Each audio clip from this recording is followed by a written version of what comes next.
सर्वांना माझा नमस्कार। मी आर्या सचिन पाटील, इयत्ता 9वी क ची विद्यार्थिनी। आज तुमच्या समोर मी कारगिल बोलत आहे या विषयावर मनोगत व्यक्त करणार आहे।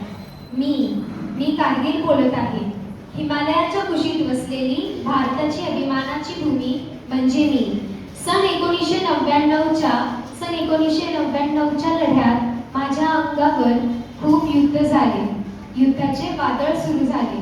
तोफांचा आवाज, गोळ्यांचा वर्षाव आणि युद्धाने भरून गेलेले आकाश, हे सगळे मी अनुभवले आहे। माझ्या डोळ्यासमोर अनेक वीर जवानांनी आपल्या मातृभूमीसाठी प्राण अर्पण केले।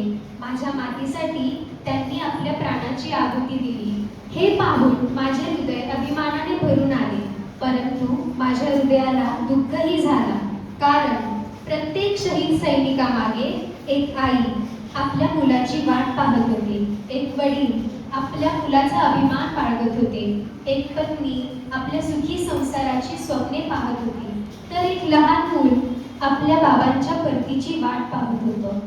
पण ते सैनिक आपल्या माणसांपासून दूर राहून आपल्या देशाच्या सीमेवर खंबीर उभे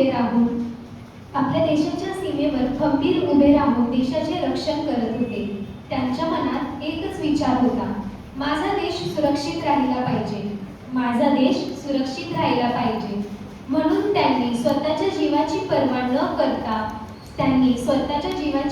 न करता बेदम युद्ध केले। धन्यवाद।